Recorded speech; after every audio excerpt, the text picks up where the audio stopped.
Welcome to the Lawless Astrology channel. My name is Dabney and I'm an evolutionary astrologer. Today I have Kathy Biehl with me from The Professional Aquarian. She has her own YouTube channel, which I will link below. And she does a great political astrology take with Louise Eddington too. So people may be interested in checking that out. She is available for readings, and she also has her own Patreon where she does daily readings. So today we're going to be talking about the upcoming lunar eclipse and just kind of all of the crazy energy that's going on right now in March, which is a lot. So welcome, Kathy. Thank you. I'm very happy to be talking with you. I love your background. It makes me so happy. I've always wanted to see the Northern Lights. Have you ever seen them? Just I on your wish background. in my background. Just on your background, but I love it. So, okay, so Kathy, let's set the stage for people. This is on March 14th, and it is a lunar eclipse with the North Node in Pisces and the South Node in Virgo. What do you make of it? Anything you want to set the stage, and then I can kind of jump in with you. Sure, some Eclipse 101 basics here. A lunar eclipse is a full moon on steroids, or maybe overdosing on steroids. So full moons always bring things to a head and have an opportunity for release. A lunar eclipse reveals a lot of what's been going on in the corners. It's often shocking. Very frequently, people leave, situations leave. There's a chapter ending in some really dramatic way. And this one has a sextile or a window to Uranus, which is the cosmic agent of unpredictable change. So that particular component could add a greater than usual shocking and shakeup quality to this eclipse. So that's my first statement about it. I have a whole lot more. I'll That's let you I'll let you go in at this point. Well, I'm really grateful that you set the stage on what an eclipse is, because the eclipse season, last year the eclipses were in the Aries and Libra axis. And so people who, have cardinal signs may have gotten some shakeup from those eclipses, but eclipses affect us all in some ways. Some affect us more than others, given like how it interacts with your individual chart. But obviously, people with the Pisces Virgo axis are going to feel this pretty strongly. So I think March in general, with the eclipses coming, and also with Venus going retrograde, then later in the month, Mercury going retrograde, and then we have the second eclipse, and then we have Neptune moving into Aries. So there's a lot going on this month. So let's just narrow in on kind of the energy coming into this March 14th eclipse. Well, I'd like to put it in context. Uh, Great. the the eclipses in the signs of Virgo and Pisces, we last went through, I think it was 2006 and 2007.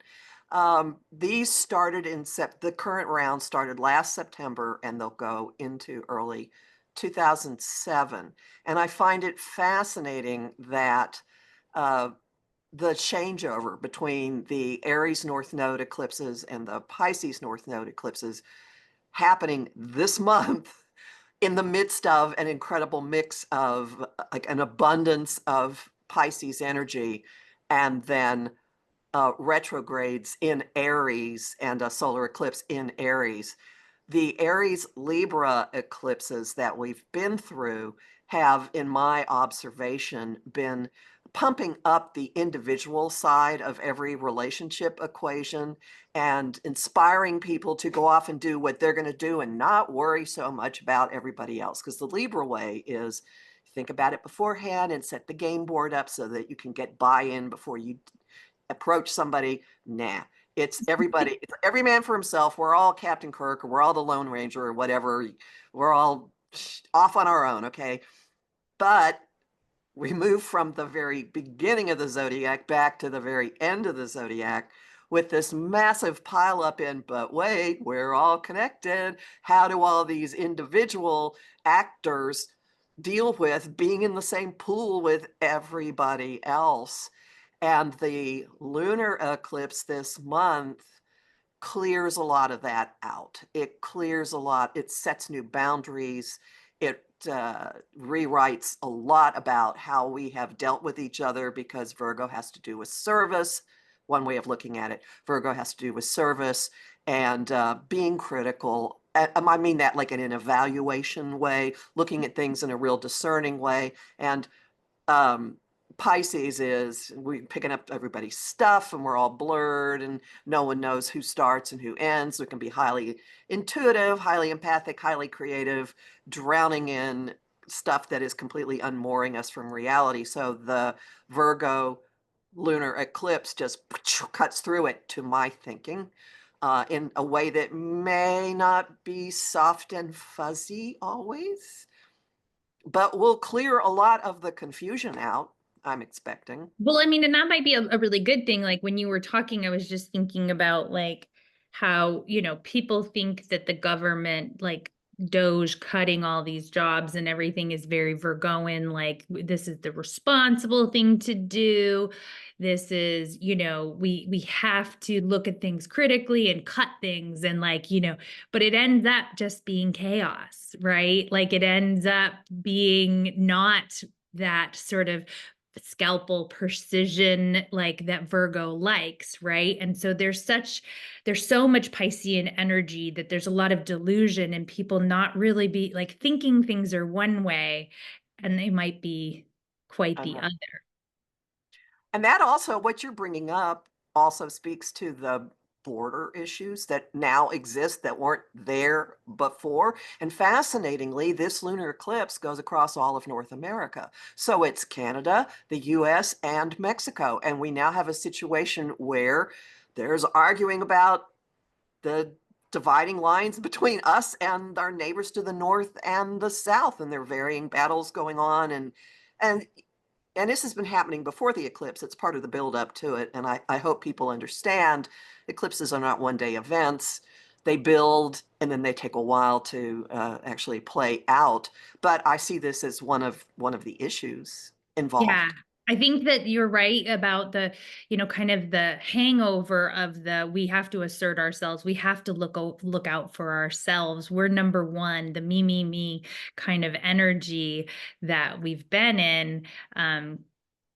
That's interesting to, hear that you think that this eclipse will be a little bit of a wake-up call where, reality kind of smacks into, the kind of pioneering sort of rogue energy that, paying it kindly, I would say, but also potentially like destructive energy that, is that Aries Pisces mix of like, is this, me taking care of me in a healthy way, or is this just me taking care of me in a destructive way?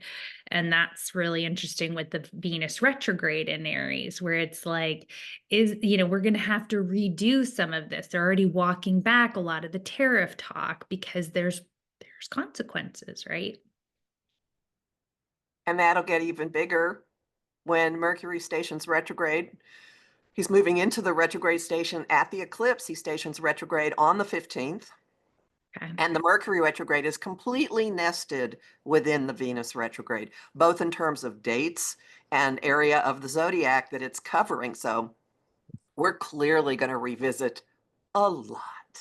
Okay. So is that kind of the energy you feel around this? Like let's dig a little bit more into the actual eclipse again, because you'd laid out some really important things. The sextile to Uranus, that's obviously going to play a role. So no need to make any predictions. I am personally not a predictive astrologer, but any themes that you see for people's personal lives and our collective energy here in the US, Canada, and Mexico, especially. Well, some big ones. The Saturn is with the sun in this, so that means that Saturn is opposite the moon. And Saturn is a constricting influence, and it's in Pisces, which is the most boundless energy. And Saturn's time through through Pisces has had a quality of trying to put a box on the ocean. Like, how do you do that? It's not possible. But Saturn can represent accountability. It can represent elders. It can represent authority, the government, structure, old ways of doing things. It's also, I call it the planet of adulting. So you fess up, put your big kid pants on. There's something going on with this of how do how are you limited by all of the connections you have? To what extent are you drowning in? To what extent are your empathic abilities um, soaking up stuff that isn't you? That could be a theme of this for a lot of people, and then suddenly getting clear and letting go of situations or maybe just the energy that you've been carrying around for other people. And I would suggest, since Mercury rules this eclipse, it rules the moon, it rules Virgo in this instance, and Mercury is about to go retrograde, I would suggest that people have been wildly affected by what they've been reading and hearing and seeing on social media. And this eclipse has the reset or the boom, dump it out or release or go take care of yourself imperative built into it. Yeah. So much of some of the notes that I took about just really focusing on it being a South Node eclipse in Virgo. It's about release. Anytime there's a South Node eclipse, it's about what do we need to get rid of and what is no longer serving us.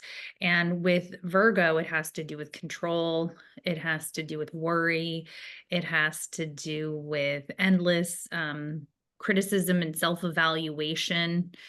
So, it's ruled by Mercury. So there is that like mental quality, even though it's an earth sign, it's about kind of almost like getting trapped in your head. I always say with like strong Virgo energy, like I have a Virgo moon, it's like there's like an endless tape that plays in your head that's really hard to shut off. That's like, I need to do this and I need to do that and I need to do this.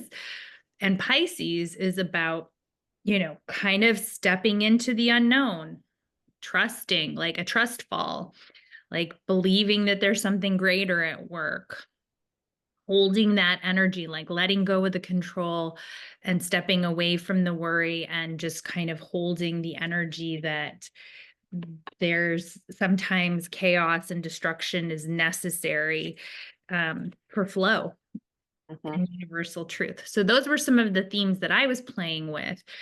But as you were talking, because I wasn't looking at the full picture about like Saturn conjunct the sun and then the sextile to Uranus. So on an individual level, I think that that's important that we kind of recognize. But here's the other thing that was sort of interesting. And I know you follow politics as well. And and Kathy is on Blue Sky. I just heard that on one of your videos today. So I'm going to have to follow you on Blue Sky. Yeah. So we're both on Blue Sky. So come find us. I'm under Dabney L. So the thing that I think is interesting is there's like a big protest planned on the eclipse in Washington, D.C. I was like, couldn't somebody have consulted an astrologer on this one? I don't know that I would have planned a giant protest on an eclipse because it doesn't tend to be like the recommendation is you don't take big actions on an eclipse. So with that Saturn conjunct the sun, the sextile to Uranus, that could be kind of, somewhat cause and effect, right? And it depends on what the effect is going to be, because let me just throw in, I mentioned the last time we had eclipses here, the last time we had an eclipse at this location, a lunar eclipse at around 23 Virgo, was March of 2006. So I always like to look up what happened before. Well, there were massive protests in the street in Belarus over a rigged election, and the election was thrown out. Interesting. So there is a way you could look at this combination as ejecting the leader, which I know sounds insane, but you're going to hear the word unprecedented for 2025 from everyone and everything, because we've never been through this. So does the leader stomp on the people on the street? Or is there something that happens as a result of a massive protest or at the same time as? Watch this space, who knows? Yeah. I mean, that's the thing with Uranus. It is very unpredictable. Oh, yeah. And that's what I just keep coming back to. I actually like having a YouTube channel because I get caught in my own worry and anxiety and like around everything that's going on in the world. And I enjoy being able to kind of take a step back and sort of see the big picture and just see that there is a lot of endings going on. There is a lot of chaos. There is a lot of unpredictability. And there is something kind of comforting about that when you look at it from a much more 50-foot view than like up close. And that's also part of moving into the Pisces North Node versus the Virgo South Node, which like looks at things under a microscope. Pisces is about like this is like you said, the ocean. It is a big, journey, and we got to kind of go with the flow for what's happening. But I would definitely say anybody who's planning on protesting that day to be very peaceful and to really, watch out for that sort of Saturnian energy or Uranian energy. And I know that there's kind of revolutionary energy taking place all over the world right now. Like we get very myopic in like what's happening here in North America, but um, it's really there's a lot of destabilization happening, and ultimately we don't know what all this new Aries energy is going to be bringing in the near future. But it's also realigning already. Look at all in Canada, this giant Canada Pride expression that has erupted. Various countries in the EU meeting together, reconfiguring, making different alliances, stepping into their country's own individual power and out from under the shadow of the country that's been carrying so much. I mean, I really do think coming out of this, the US has been taken down many pegs, and we will be one of many rather than the one that controls everything. And actually the eclipse has something to do with that. This eclipse, the moon is on top of Neptune in the Declaration of Independence chart. We have Neptune in Virgo in the ninth house in the US chart. Neptune in Virgo in the ninth house of the courts, of legislation, of foreign relations, it deals with immigration, education, and we've got this move to get rid of the Department of Education. But our international relations, many things. So the eclipse is right on that. And some So people have Neptune thought, and Virgo in the ninth house in the United States natal chart. So birth yes, chart for the US. Declaration of Independence, which is what a lot of people consider the US's um, chart because it was the dream. It was the American dream.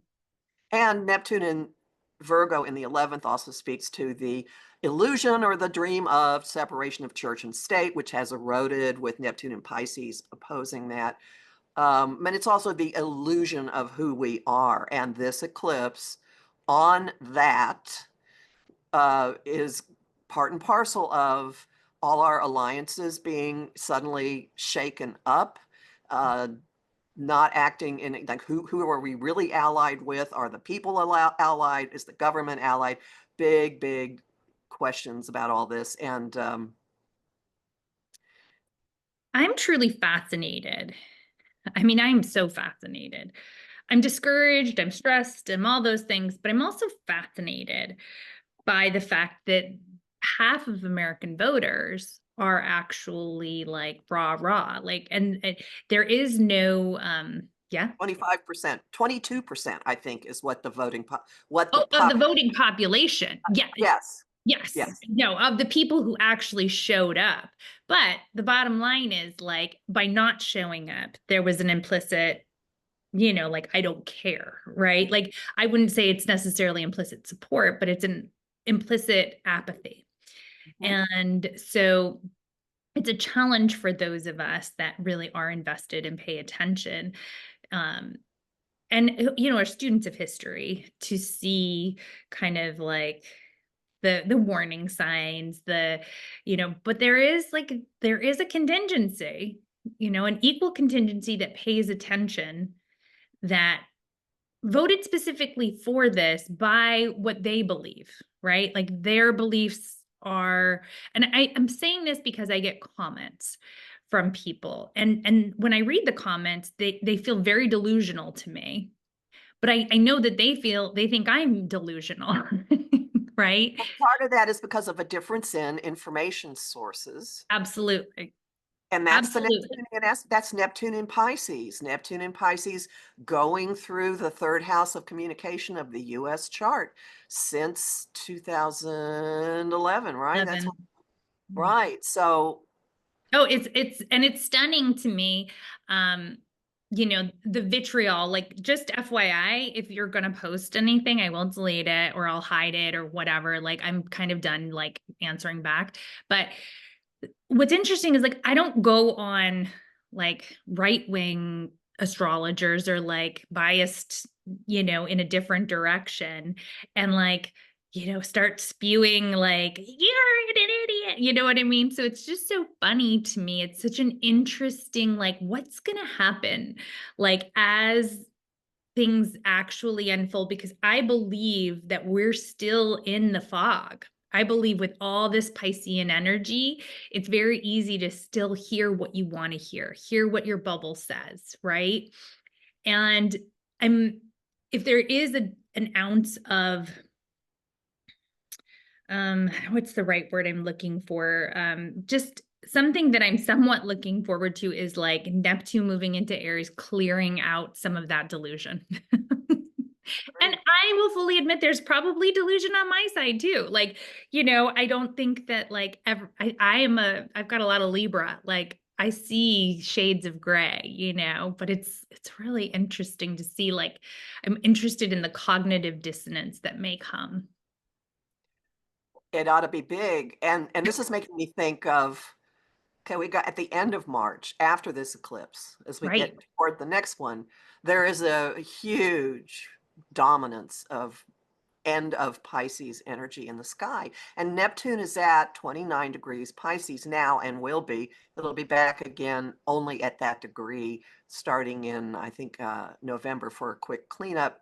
29 degrees Pisces is the most interconnected degree of the zodiac, and it is sometimes called the degree of ultimate sorrow. And look at the hurt that has been unleashed in the past couple of weeks. And there are people who had a certain vision of reality and had the belief of, I don't care what happens to other people, it's not going to happen to me, and it's happening to them. And that is going to play a huge role, and that'll be part of the burning off, I think, when Neptune clears Pisces and goes into Aries. And then they're Yeah. going to be really pissed. And those are the ones that there will need to be accounting to, not the rest of us who've been just, saying for years, Looking in disbelief and being like, like, wake up, wake no up. Like, clothes, no clothes, no clothes going on here. Nope, nope, nope.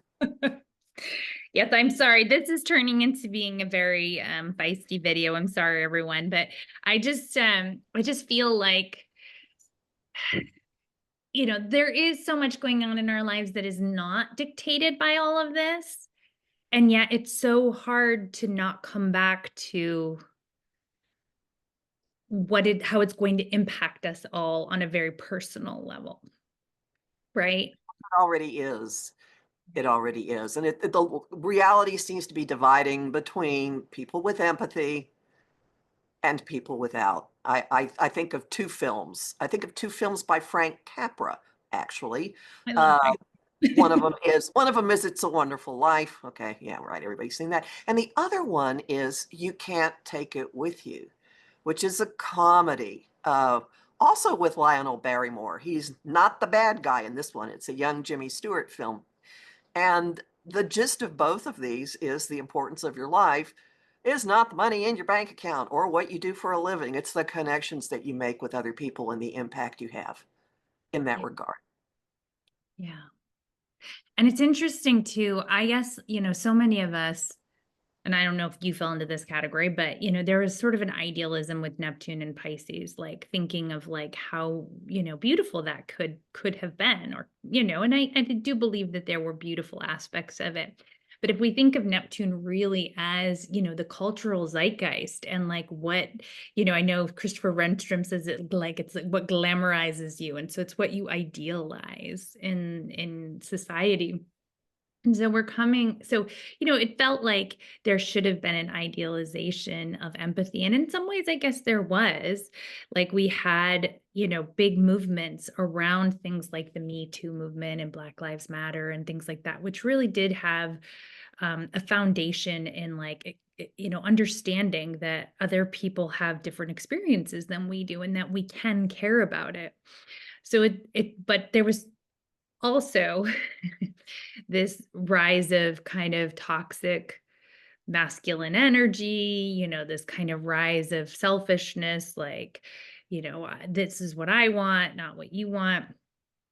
Um, it's like the polarization. And I wonder if as Neptune moves into Aries, it's almost like exposing. Like I almost feel like Pisces got exposed because there was a lot of, um, also toxic spirituality, right? Like, there was a lot of exposing of charlatans, and there was a lot of people, kind of co-opting what could be very spiritual movements, even know things like astrology. And, there's some good that came out of it, but there was also like, almost like how Pluto exposes things. And so I'm wondering if with Neptune moving into Aries, the polar opposite of, Taurus will somehow kind of come into play. Like there'll be an exposing of, it's really going to be in your face, like all of It this will. kind of like really a glamorization of war, a glamorization of the masculine. Well, now there are three things that just popped up in my head while you were talking.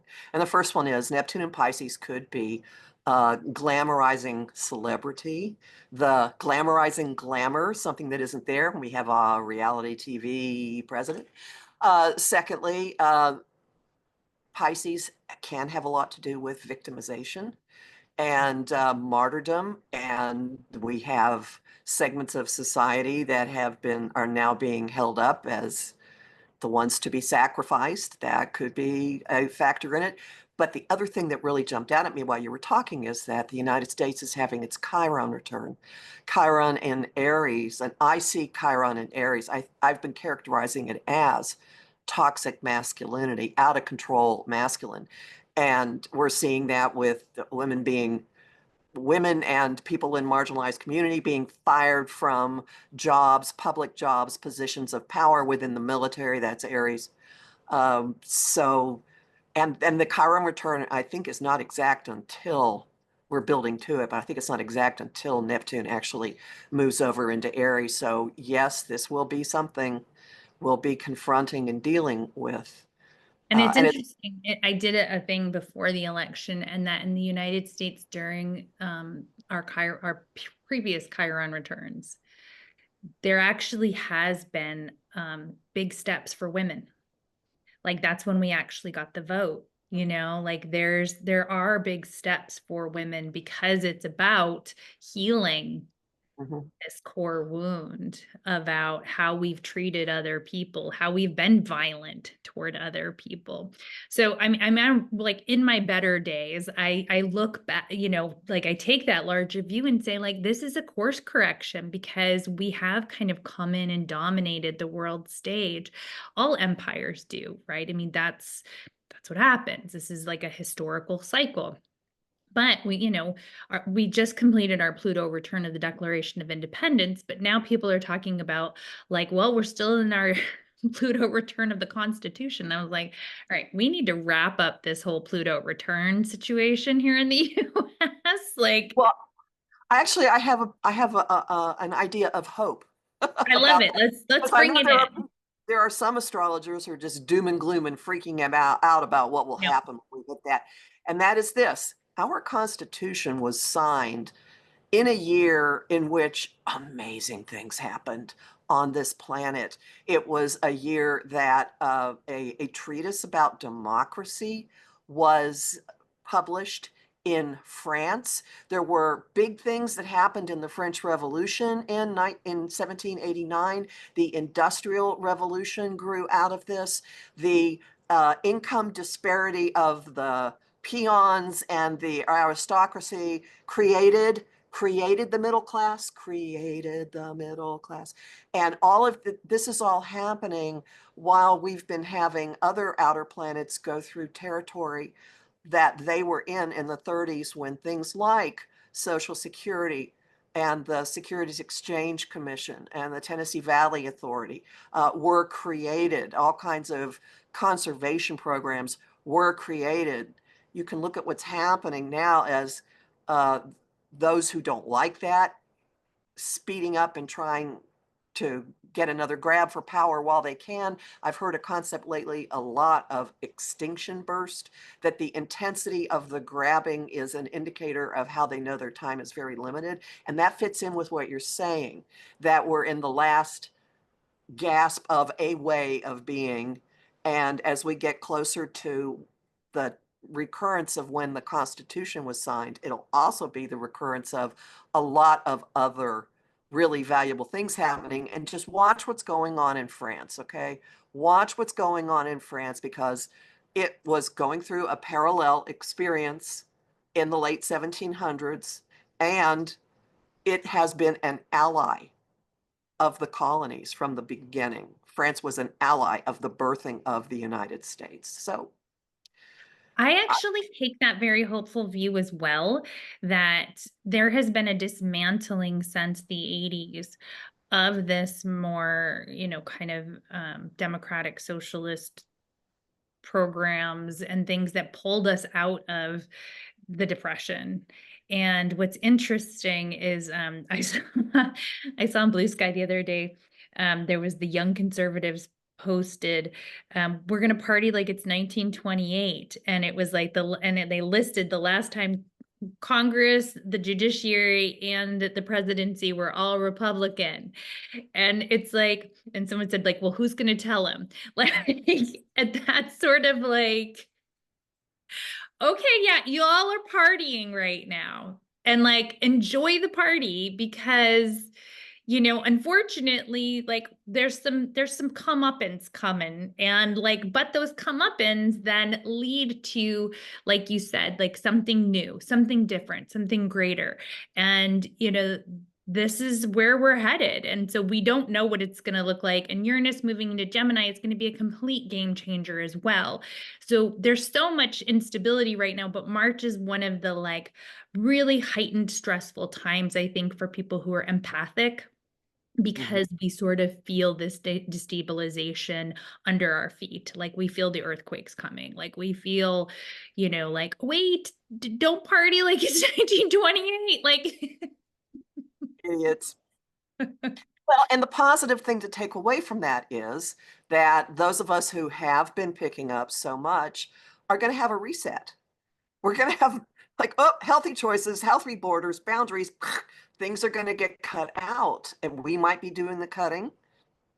Some and of we it may might be also from like us. prepare, Jupiter going into Cancer. I mean, we're talking about so many different things here, and we should probably come back to the, but Jupiter going into Cancer, there's an opportunity to heal rifts with loved ones as well. And so, there is an optimistic take that there, can be some compassionate energy kind of coming in this summer to like give us a little bit of like, oh, wow, we can forgive, like we can get back on the same page. Like there is an opportunity there. Whether that's exactly how it'll take place remains to be seen. There's a lot of meandering turns, and, we all have free choice. Like we have free will. And so it's like, how do people react to the cosmic energy that's happening around us? And so for us personally, for this eclipse, I guess, what is your advice for people under an eclipse, and a particularly powerful one being that it's happening with all this other cosmic energy?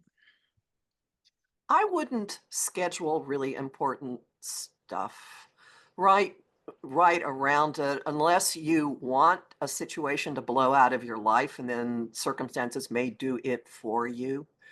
I would also really, really encourage going overboard in extracting yourself from situations, saying no, uh, resting, going easy on yourself.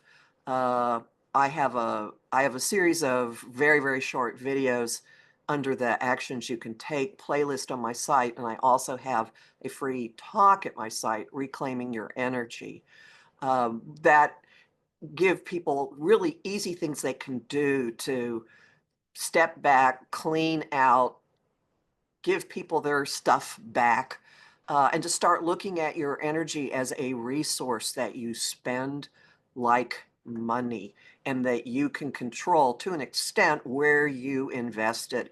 And I would encourage people to think about how much in recent history many of us have invested thinking about people that we really, really, really disagree with and have strong emotional reactions to. Consider starving the beast and keeping your energy for yourself. And if you do this, the more you can step back, even if it's just every morning getting quiet before you jump into the day, you'll learn the difference between your inner voice and your what you know as true and what is somebody else's freak out or a lie or gaslighting. And you'll just enjoy your life more if you do that. Yeah. And Yeah, that and was kind of take it going with back you. to what I said. Like, I don't go on these other channels and, like, it's an interesting thing. Like, I feel like that would make me so unhappy. And I think about the a video that I watched. Susan Lin is a lot of my viewers watch Susan Lin. She's a psychic, and she did a really great video that I kind of I had the flu and I was listening to it in the background, and it was about cutting energetic cords. And Mhm. that seems like, when you said that, it reminded me of that, like where it's like it's a Pisces, like you cut the energetic cords, cut the things that are holding you back, cut the things that are making you feel the shoulds. Virgo is very much about should. I should be doing this. I should go to the protest. I should clean my kitchen. I should da da da da da. Like, cut the cords, oh, I should go visit my mother. Like, cut the cords, like, to take care of yourself around that time, because it may prove to be somewhat dramatic on the world stage.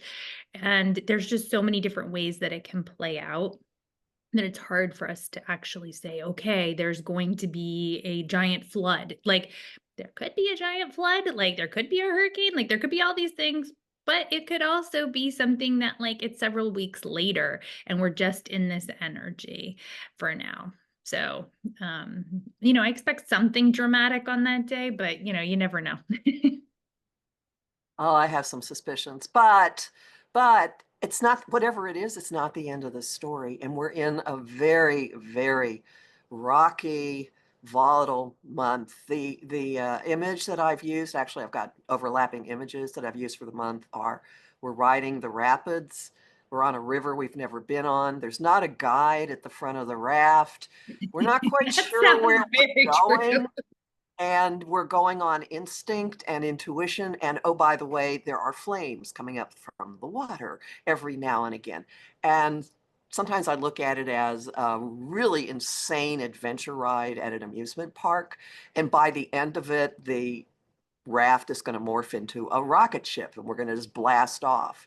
So that's insane sounding, but I dare you to describe what passes for reality now in a way that isn't going to come off as insane. It's just the way things are. So find your own points of sanity and safeguard them. I love it. Yeah, last night I had a dream that I was on, like, one of the like a ship that was just, like, Ah, being tossed to and fro. And I think that's at least for those of us that are, like I said, really in tune energetically, that's how it feels right now.